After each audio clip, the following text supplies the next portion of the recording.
You're watching Local 5 News. We are Iowa.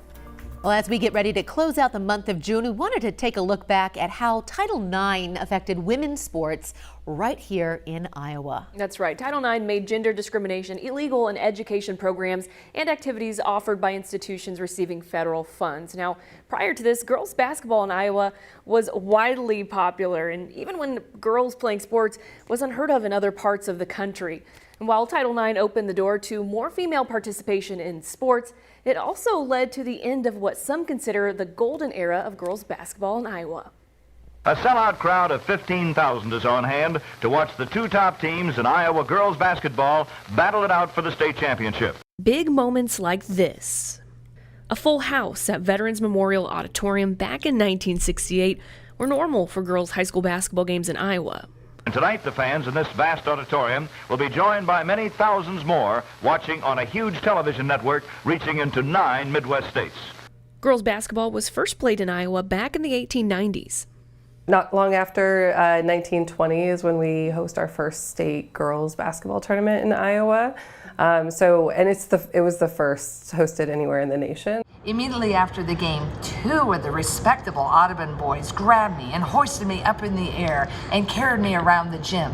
They did it to honor me, but I didn't appreciate it that way. University of Iowa Associate Head Women's Basketball Coach Jan Jensen has a pretty good idea of what it was like back then. Her grandmother Dorcas Anderson paints a vivid picture in her diary entries from her playing days. In another minute, the game was won by Audubon. A wonderful pass from Masterson to me.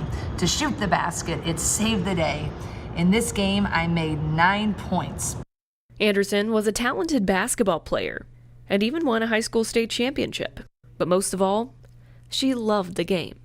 I can be glad, however, that my last game was well played as I made 18 of the points scored for Audubon. After this game, I cried to think it was my last game. Yes, it was like saying goodbye to my very best friend. Contrary to the national societal norms at the time, rural Iowa communities encouraged girls to be physically active. Even though there were gendered roles, there was a lot of expectations for women to be active participants in their communities and their schools, that type of thing. Playing sports was a way to do that, and it's something their communities took great pride in. Well, luckily in the state of Iowa, we really had good support for girls basketball, and they weren't the same games. The women were playing 6-on-6, the guys were playing 5-on-5, so there wasn't that direct comparison between the two. Leaders like Ewayne Cooley, who became the executive secretary of the Iowa Girls High School Athletic Union in 1954, also played a big role in advocating for girls' participation in sports. However, other states didn't share Iowa's love for girls basketball. Athletic and educational opportunities weren't afforded to girls and women the same way they were for men, which led to the historic passing of Title IX in 1972. Inadvertently, Title IX marked the beginning of the end for the 6-on-6 game that Iowans loved. You could kind of feel 6-on-6 was on the way out. Due to not only the threat of lawsuits, because some girls were not getting the opportunity to shoot the ball, therefore they felt like their scholarships were less. Between legal battles and a growing desire from girls to play 5-on-5, the final 6-on-6 game in Iowa was played in 1993. The 6-on-6 era is a shining example of how Iowa was ahead of its time when it came to supporting girls' sports.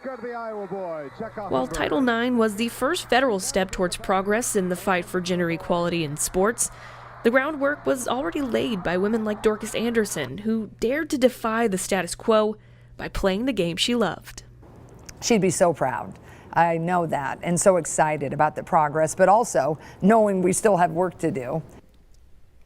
Well, even after Title IX was passed, the way male and female athletes were treated, specifically at the college level, was far from equal. And tomorrow night, in part 2 of our series, we'll learn about some of the trailblazing women that continue the fight for gender equality in sports and help shape the University of Iowa women's basketball program into what it is today. How cool is it to see that diary come out? Yeah, you could really just picture those moments in your head just from those entries. And like in her took us own right there. words to hear what that sport meant to her so many years ago. It's very special, Raina.